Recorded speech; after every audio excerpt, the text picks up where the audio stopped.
Vous informer, c'est notre devoir. Madame, Monsieur, bonsoir et bienvenue à cette grande édition du journal sur Mondico Télévision, dont voici l'ossature.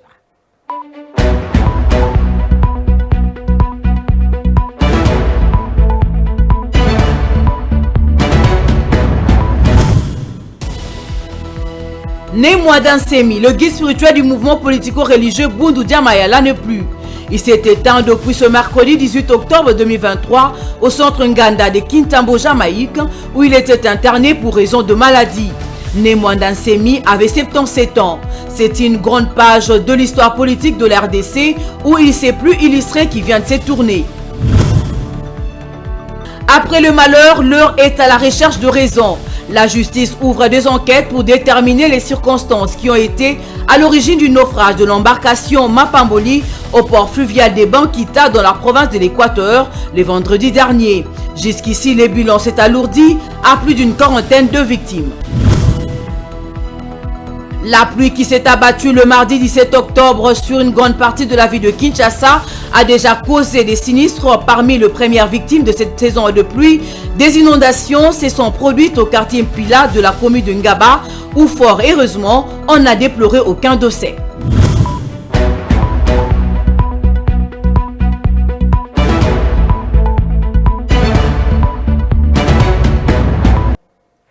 Une fois de plus, bienvenue dans ce journal débutant cette session d'information avec cette page noire.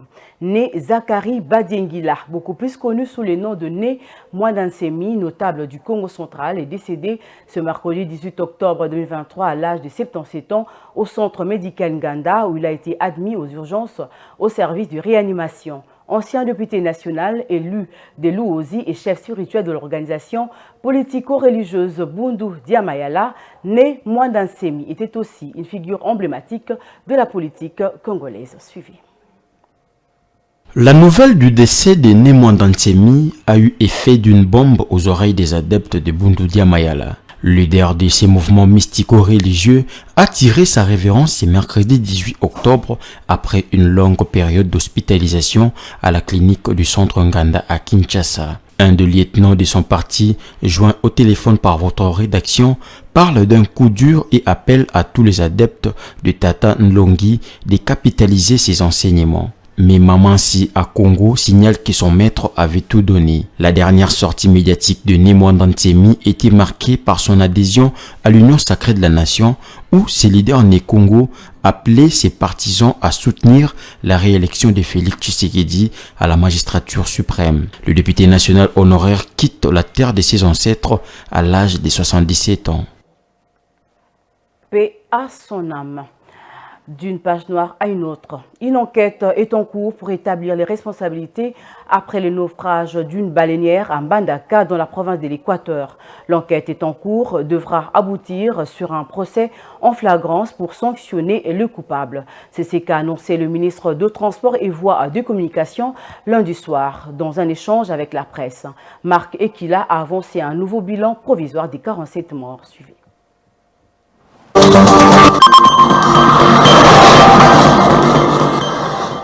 Au moment où nous parlons, j'ai eu des derniers échanges avec le commissaire fluvial sur place. Jusqu'aux alentours de 14 heures, on était à 47 corps repêchés et plusieurs disparus. Et malheureusement, comme l'embarcation était en situation d'irrégularité, on n'a pas pu avoir le manifeste pour déterminer exactement le nombre de passagers qui étaient à bord. Mais cela est dû naturellement, comme vous le savez, ou vous l'imaginez déjà, c'est à la surcharge. Et la surcharge en est une cause et aussi, dans notre pays, la réglementation, notamment plusieurs arrêtés qui existent, interdisent aux embarcations en bois, n'est-ce pas, de quitter le quai, de naviguer la nuit. Et que nous avons convenu qu'il soit ouvert sur place une information judiciaire qui doit conduire à un procès en flagrance. Je dois suivre ça pour établir la responsabilité, surtout l'armateur et le gérant et les conducteurs. En justice, comparution hier mardi 17 octobre à la prison centrale de Makala du détenu Nuko Kabound, garde du corps du regretté Chéribin Okendesenga. C'est sa toute première comparution depuis son arrestation. Le ministère public a lors de cette audience insisté sur la prolongation de la détention dans ces centres pénitentiaires du prévenu Nuko Kabound par crainte de sa fuite. Jocelyne Massiala pour les détails.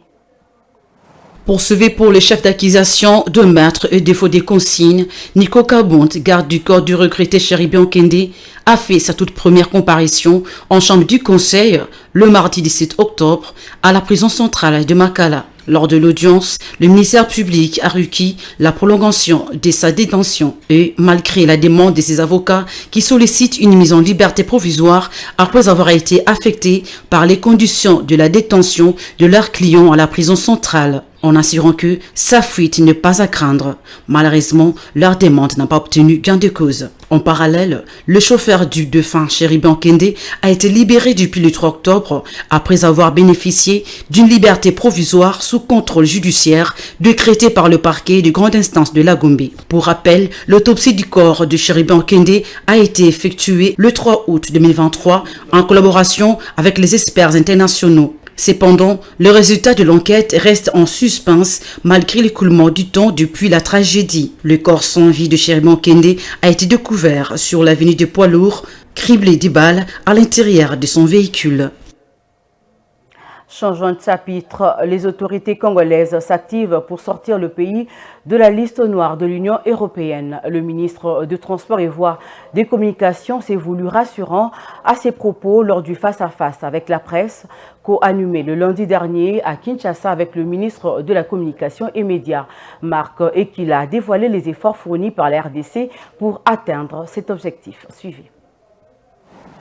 C'est en 2005 que le Parlement européen a adopté cette mesure d'interdiction de certaines compagnies aériennes de survoler l'espace européen. La mesure est entrée en vigueur en 2006, soit une année après. Dès sa mise en application, la RDC faisait partie de cette liste noire à cause des crashs d'avions à répétition dans le pays. Depuis lors, les avions congolais ne peuvent plus survoler l'espace aérien européen. Face à cette situation, le pays se bat pour en sortir.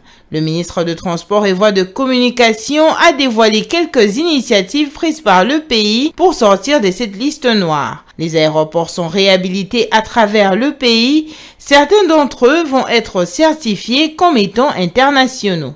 Nous assistons à la réhabilitation de l'aéroport de Mbujimayi. Nous assistons à la réhabilitation de l'aéroport de Kananga.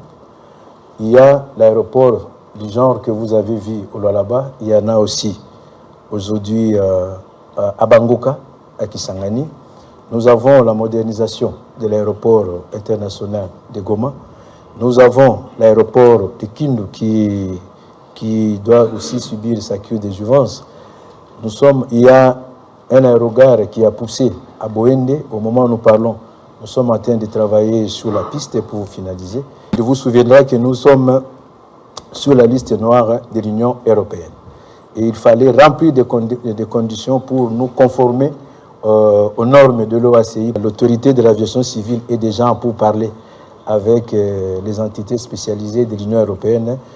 C'est-à-dire nous sommes en train de remplir déjà les formulaires pour permettre aux avions congolais de rentrer dans l'espace aérien Schengen. Le retour des avions congolais dans le ciel européen ne pourra que faire le bonheur de voyageurs congolais.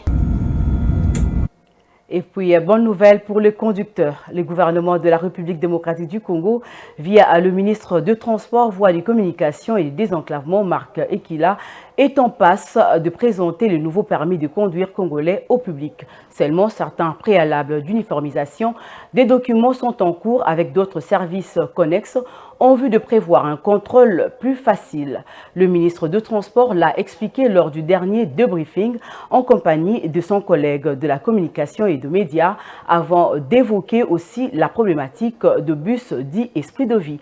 Les détails dans cet élément de la rédaction.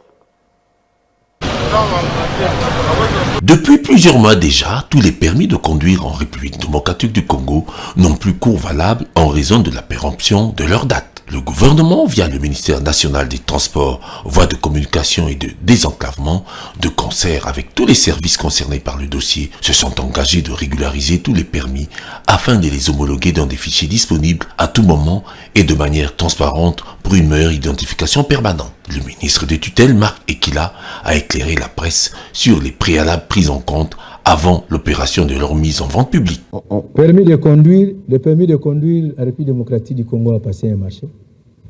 La République démocratique du Congo est prête à produire le permis de conduire, mais n'oubliez pas, le gouvernement ici a décidé de doter le pays de ce qu'on appelle les numéros d'identifiant uniques.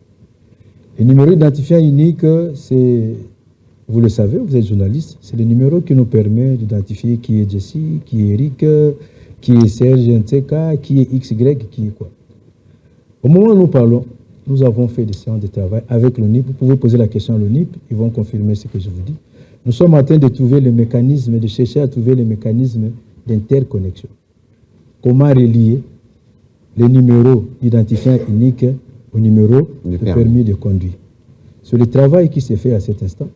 Vous pouvez poser la... Moi, je vous donne les acteurs. Je vous donne les acteurs, donc je peux même vous produire le PV. Monsieur le ministre, on retient que pour avoir les permis de conduire, il y a un travail d'harmonisation entre l'Office national de l'identification et les ministères de transport pour être sûr que l'identifiant unique serve aussi dans la délivrance des permis. Interpellé sur une autre question qui embarrasse le ministère national des Transports, en ce qui concerne notamment l'opération de remise des bus dits Esprit de Vie aux opérateurs économiques locaux, le ministre Marc Ekila a exprimé tout son regret quant aux conventions engagées et les modalités des échéances constatées qui sont un manque à gagner pour le trésor public. Esprit de Vie, c'est une structure qui avait été mise en place pour permettre de chasser de la ville de Kinshasa ce qu'on appelait esprit de mort. Et 207. Malheureusement, les mécanismes qui gouvernaient, qui présidaient à la gouvernance de cette structure n'étaient pas heureux. Au point qu'aujourd'hui, les débiteurs doivent à cette structure plus de 22 millions de dollars. Plus de 22 millions de dollars parce qu'il n'y avait pas de mécanisme d'encadrement. C'est-à-dire, c'était comme ce que les Kenyans disent, moi, cop, moi, alors, quand nous sommes arrivés avec le coaching du chef de l'État, nous avons pensé qu'il fallait recadrer les choses. Donc, chaque fois que vous présentiez, un acquéreur s'est présenté chez Esprit de Vie, il n'y avait aucune sécurité. On vous dit un bus coûte 55 000 dollars, vous donnez vos 5 000 dollars, vous partez, l'affaire est réglée. Terminé. Aucune garantie, aucun mécanisme de suivi, aucun mécanisme de sûreté. Et nous avons pensé qu'il fallait mettre fin à cet état de choses. Il fallait mettre fin à cet état de choses. Voilà pourquoi nous avons refondé, reformulé et même le fonctionnement de ces services publics qui est attaché à mon cabinet. Aujourd'hui, nous avons mis les prochaines distributions quand elles verront. Ça dit, si vous êtes acquéreur, eh bien, vous allez vous voir obligé de donner des garanties parce qu'en cas de non-paiement, nous serons en mesure de vendre ce que vous donnez comme garantie pour permettre à l'État de récupérer. Conclusion. La régularisation de la formule en RDC constitue un véritable défi pour l'administration dans les mentalités locales. Dans un autre registre, le vice-premier ministre, ministre des Affaires étrangères, Christophe Lutundula Apala, est accusé injustement de népotisme et de tribalisme dans l'administration de son mandat ministériel par une certaine opinion manipulée par des personnalités qui veulent à tout prix ternir l'image et la dignité de cette autorité nationale dont la réputation et l'intégrité sont notoires partout où son exercice l'a prouvé et démontré. Réagissant à ces fausses allégations répandues dans les réseaux sociaux et dans certains médias, Alain Tibanda Ngoy, son conseiller en communication et porte-parole du ministère des Affaires étrangères et francophonie, a livré les vérités qui entourent cette mauvaise presse. La rédaction de Mondico l'a joint en duplex. Suivi. Nous avons suivi avec regret les accusations qu'on porte contre le vice-premier ministre, ministre des Affaires étrangères et francophonie, qu'on qualifie de tribaliste. Accusations émanant de M. Kaumba, prétendu représentant d'un syndicat qui en fait n'existe que de nom. Accusations selon lesquelles, 1. Lutundula n'envoie en poste que ses frères Tétéla. 2. Lutundula a mis en place 2 directeurs chefs de service qui sont Tétéla comme lui. On reproche aussi à Lutundula d'avoir privilégié ou de privilégier plus de Tétéla que que d'autres tribus dans les listes des agents qui doivent être mécanisés. Ce sont des allégations mensongères face auxquelles il y a lieu de noter les faits suivants que vous pouvez d'ailleurs vérifier. Lutundula n'est pas tribaliste. Il n'y a jamais eu des tribalismes dans le chef du vice-premier ministre Lutundula, dans tout ce qu'il fait. Si on est de bonne foi, on doit d'abord le remercier pour ce qu'il fait. C'est depuis des années que nos diplomates ne sont plus allés en poste. Et dans la procédure d'envoi en poste, Christophe Lutundula a travaillé étroitement avec l'administration. Pour preuve, tous les projets relatifs aux ordres des mutations viennent toujours de l'administration. Vous y trouverez toujours le paraphe du directeur des ressources humaines et du secrétaire général aux affaires étrangères. On ne peut donc pas lui attribuer le fait d'avoir envoyé des gens en poste et dire ensuite qu'il n'a envoyé que ceux qui sont de sa tribu. Ce qu'on reproche à Lutundula est en fait une réforme courageuse que tout le monde applaudit. La vérité est que nos missions diplomatiques étaient dégarnies, soit du fait que la plupart de nos diplomates avaient carrément abandonné leur poste avant 2021 pour non-paiement de loyer ou leur salaire, soit certains étaient même fatigués pour avoir fait plus de 5, 10, voire même plus de 30 ans en poste sans être remplacés. Aujourd'hui, c'est une grande première. Depuis plusieurs décennies, parce qu'on envoie des gens en poste avec frais d'installation et ceux qui sont rapatriés, qui sont rappelés à la centrale, ils obtiennent des frais de rapatriement pour ce faire. Deuxième précision importante, ceux qui passent dans les médias et les réseaux sociaux pour lancer de telles accusations, on se demande à un moment donné s'ils comprennent ce qu'ils disent. On reproche à Christophe Lutundula d'envoyer des gens en poste qui n'ont pas de numéro matricule. Mais cette situation n'est pas une innovation aux affaires étrangères. Ces agents, cette catégorie, constituent ce qu'on appelle les hors-cadres. Christophe Lutundula, comme VPM au Minafet, n'a pas inventé cette situation.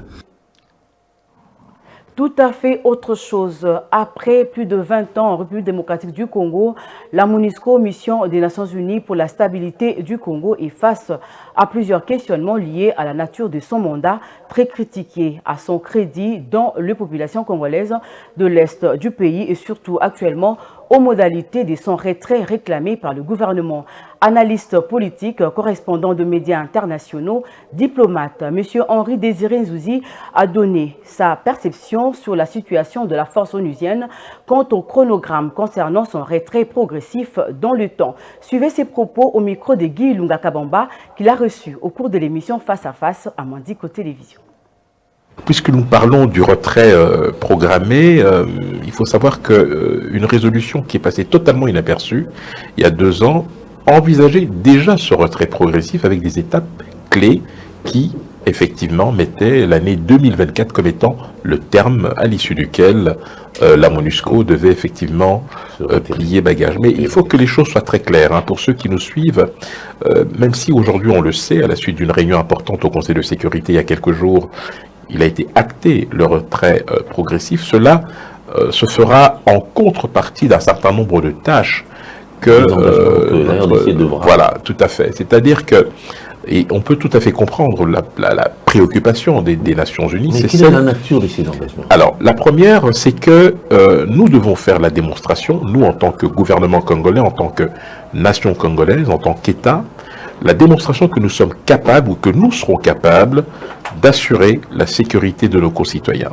à l'issue de ce désengagement. La deuxième chose, que nous soyons en capacité d'éradiquer la menace que constituent les groupes armés. Voilà. Troisièmement, que nous soyons capables, effectivement, de réguler le flux de personnes déplacées et de réfugiés de manière à leur faciliter un retour dans des zones qui seront destinées à cet effet. Et puis, dernière chose très importante, avant bien évidemment la tenue des élections, c'est notre capacité à pouvoir mettre en œuvre le fameux plan de démobilisation, désarmement, stabilisation et réinsertion communautaire, qui est un élément important, puisque dans le passé, beaucoup de plans de cette nature ont été mis en place. Il faut juste rappeler pour ceux qui nous suivent. Oui. Donc il y avait à l'origine le DDR, démobilisation, désarmement, réinstallation, et puis le DDRRR qui concernait davantage les groupes armés extérieurs. Donc il y avait 2 dispositifs, l'un qui prenait en fait une démobilisation des groupes armés locaux avec une réintégration progressive dans la société à travers des mécanismes liés notamment à la formation à certains métiers, etc., avec une petite partie, au cas par cas évidemment, destinée à être reversée dans l'armée ou dans les forces de l'ordre. Et puis évidemment, le volet extérieur, c'est le retour de ces groupes armés dans leur pays d'origine, avec évidemment un mécanisme leur permettant de se réinstaller également. Parlons agriculture à présent. La campagne agricole 2022-2023, plutôt 2024, lancée en septembre dernier par le ministre de l'Agriculture, Maître José Mpanda, coïncide avec la nouvelle crise de maïs à Mbuji-Mayi, chef-lieu du Kasaï, après celle de mai, qui a poussé une délégation du gouvernement Sama Lukonde d'aller chercher le maïs en Zambie et en Afrique du Sud. Le ministre de l'Agriculture a pour cette fois proposé 2 solutions efficaces pour juguler cette crise immédiatement, puis à long terme. Suivi. Arrivé à Mbuji-Mayi pour la campagne agricole qui coïncide avec la nouvelle crise de maïs, le ministre de l'Agriculture, Maître José Mpanda, annonce 2 solutions efficaces de façon conjoncturelle et structurelle en vue de soulager dans l'immédiat la population. Car actuellement, une mesurette communément appelée au Kasaï, Meka, se vend à 6 500 francs congolais, voire même 8 000 francs congolais, alors qu'il y a 2 mois seulement, elle coûtait 3 000 francs congolais. Pour ce faire, le ministre des tutelles compte solutionner conjoncturellement cette crise en mettant sur le marché de Mbuji-Mayi plus de 500 tonnes de maïs produits par la société Bio Agro-Business dans l'un de 6 bases agricoles du programme volontariste agricole avec au moins 10 véhicules de 25 tonnes qui seront disponibilisés pour assurer le transport de ces maïs. Le programme volontariste agricole a été initié par le gouvernement congolais, placé sous la supervision du ministre de l'Agriculture, afin de produire et booster la production locale selon le zonage dans 6 sites disséminés dans 6 provinces, dont le Congo central, en Kundi, Kinshasa à Mongata, Kasaï oriental en Kwadi, Kasaï central à Lubondaï, Sud Kivu à Ruzizi et Olomami à Sakadi. Nous ne sommes pas venus main vide, on est venu avec un matériel agricole, les semences améliorées et même les matériels aratoires pour donner, pas aux politiciens, j'insiste, pas aux politiciens, mais c'est pour donner aux paysans. Je rappelle que le président de la République, Félix Antoine Tshisekedi Tshilombo, voudrait que cette fois-ci, qu'il y ait la revanche du sol sur les sous-sols. C'est le slogan qu'il annonce, vous le savez tous. Mais il voudrait aussi qu'il y ait les prélats de l'agriculture sur les mines.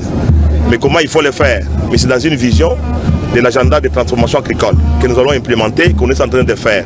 Et au sein du gouvernement Sama Lukonde, je suis le porteur de ces messages-là pour pouvoir amener à faire la revanche du sol sur le sous-sol. Dans le cadre de la campagne agricole, Maître José Mpanda a distribué des semences améliorées de maïs, de manioc, ainsi que des engrais et petits matériels aratoires aux paysans et agriculteurs regroupés au sein de coopératives. Retournons à Kinshasa. Les agents du Comité national de jeux de la francophonie en sit-in le mardi 17 octobre 2023 au ministère de Finances. Ils revendiquent près de 3 mois de salaire depuis le travail abattu durant le 9e jeu de la francophonie organisé par la République démocratique du Congo. Ces agents réclament leur dû après avoir rencontré du succès lors de ces activités sportives et culturelles. Ils accusent le ministre des Finances, Nicolas Kazadi, débloquer leur dossier. Suivez.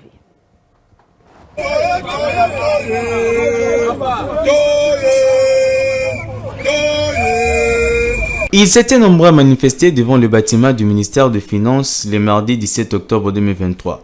Les agents du Comité national des jeux de la francophonie, ils pointent du doigt le ministre des Finances Nicolas Kazadi, qui selon eux était à la manœuvre de leurs arriérés de salaire de près de 3 mois. Une pilule amère qui n'arrive pas à avaler après le succès de l'organisation des 9e jeux de la francophonie. Que Nicolas Kazadi nous paye nos salaires. Nous avons abattu un grand travail durant les 9e jeux de la francophonie. Nous sommes parents et responsables des familles. Et nos enfants jusqu'à maintenant n'ont pas effectué la rentrée scolaire. Cela fait près de 3 mois que nous sommes impayés. Nous avons honoré le pays par notre travail.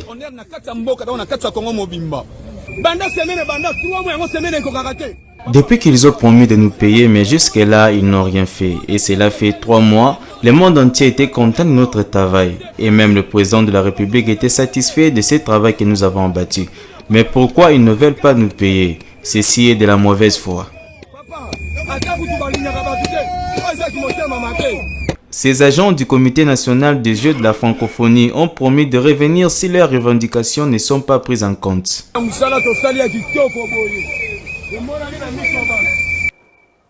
À Lubumbashi, les agents de la direction provinciale de gestion de péage réclament les paiements des 6 mois d'arriérés et de salaire. Ils ont déposé leur mémorandum le mardi 17 octobre à l'Assemblée provinciale du Haut-Katanga. Le président de l'Assemblée provinciale a promis de recevoir une délégation des manifestants ce mercredi 18 octobre. Regardez. Arrivés 1 heure avant le début de la plénière, les agents de la direction provinciale de gestion des péages du Haut-Katanga sont en colère. Ils réclament le paiement des 6 mois d'arriérés des salaires. Ils se sont rendus à l'Assemblée provinciale pour déposer leur mémorandum. Nous totalisons 6 mois. Alors parmi nous, nous sommes tous responsables. Et moi, je vous dis qu'il y a des collègues qui n'ont même pas encore amené leurs enfants à l'école. Il y a même certains collègues qui sont rentrés en famille par manque d'argent. Alors que certains agents de la fonction publique ont 2 mois de paiement par rapport à nous autres. Si l'Assemblée ne trouve pas de solution, nous allons descendre sur le terrain pour maintenant décréter une journée sans péage. Et aussi, nous allons demander aussi aux sous-traitances qui continuent à prendre l'argent du péage de quitter parce qu'il n'y a pas d'évolution. Porté par l'honorable Thierry Magoma Muganza, le mémorandum des agents de la direction provinciale de gestion des péages a été lu sous forme d'une motion incidentielle en présence de ses agents. Le président de l'Assemblée provinciale Michel Katebe, qui avait abordé cette question lors de l'ouverture de la session de septembre, a promis de recevoir leur délégation ce mercredi 18 octobre à son cabinet de travail. Tunafuata condensé à mémoire à travers collègue Magoma et anasema mona sollicité. Nous avons suivi les condensés de votre mémo lu par notre collègue Thierry Magoma. Il dit que vous souhaitez me rencontrer pour un entretien. Je vous demanderai de constituer une délégation de 4 à 5 personnes pour échanger demain à 10 heures. Vous avez dit que vous êtes indigné parce que le gouverneur n'aurait reconnu que 5 mois. Demain, venez, on va en parler. Il a reconnu 2 mois et pourtant vous êtes à 5-6 mois. Comme ça, quelque chose à 10 heures parce que Léo, agenda est un peu très chargé. En attendant qu'une solution soit trouvée, c'est la grève qui est observée au niveau de l'administration de ces directions, c'est dans quelques agents. En société, pour finir, la population du quartier Mpila dans la commune d'Ingaba lance un cri d'alarme aux autorités compétentes afin de résoudre le problème d'inondation qui devient un casse-tête pour eux. Inquiets de la situation, les jeunes de ces coins se sont mobilisés à curer les caniveaux bouchés du tronçon compris entre l'avenue Bokala et Mbankana, causant ainsi des inondations au quartier Mpila. Les détails de cet élément avec Rose Kindela. Plusieurs défis sur la table du bourgmestre de la commune de Ngaba, Aimé Francis Lolinga. Les habitants du quartier Mpila de la dite commune lancent un cri d'alarme aux autorités compétentes de revoir leur cas, qui est celui des inondations, car c'est déjà la saison des pluies. Telle est la raison qui a poussé les jeunes de ce coin de Kinshasa à se réunir avec le membre de la brigade d'assainissement de cette juridiction, ainsi que le membre de l'ONG Vanga, afin de réfléchir pour y trouver la solution sur comment canaliser les eaux des pluies pendant cette saison, notamment en curant les caniveaux du tronçon compris entre l'avenue Bokala et Mbakana, causant ainsi les inondations au quartier Mpila. Ils ont profité de l'occasion pour lancer un message à l'autorité municipale de renforcer les membres de la brigade d'assainissement, car les inondations des avenues Bokala, Kianza et Mongata deviennent très fréquentes. Ndenge to lobaki likambo ya inondation makambo ya problème oyo tozala ngo nanga beja problème moko kaka particulier teza isolé te ezali situation moko oyo esengi badomaine ebele yango wana tovandi kaka na likambo wana te tozali tokotaki mpena na makambo biso ebele nyonso ndenge omoni biso deja awa na terrain mpo tokoka korésoudre basituation wana nyonso to ya bainondation ya ndenge ya kobwaka basalite na balabala ndenge. Donc en tout cas c'est un problème général. Tosengi na population ndenge mokonzi alobaki kaka na tribune ndenge tosolaki na bango s'impliquer. Ceux qui population s'impliquer te eloko moko malongo ezala te. Donc il faut que la population s'impliquer tokende elongo na mokonzi poto. Aux autorités de trouver des solutions idoines avant que le pire n'arrive. C'est la fin de cette session d'information. Avant de nous quitter, place au rappel des grands titres de votre journal.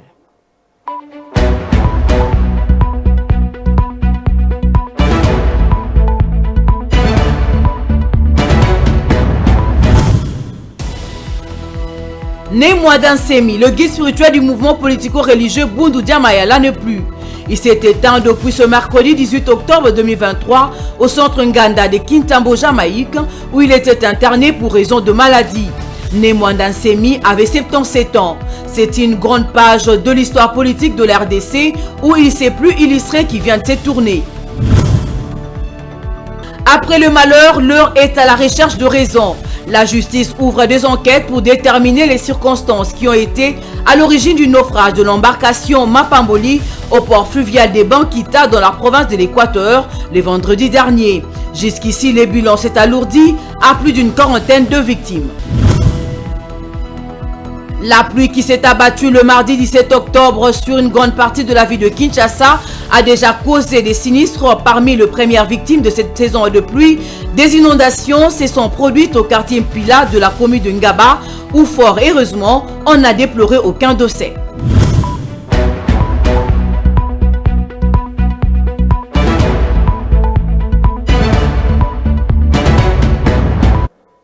C'était le journal de la rédaction. Merci de l'avoir suivi. Je vous retrouve demain avec le même plaisir. Restez branchés au programme de Mondico Télévision. Bonsoir.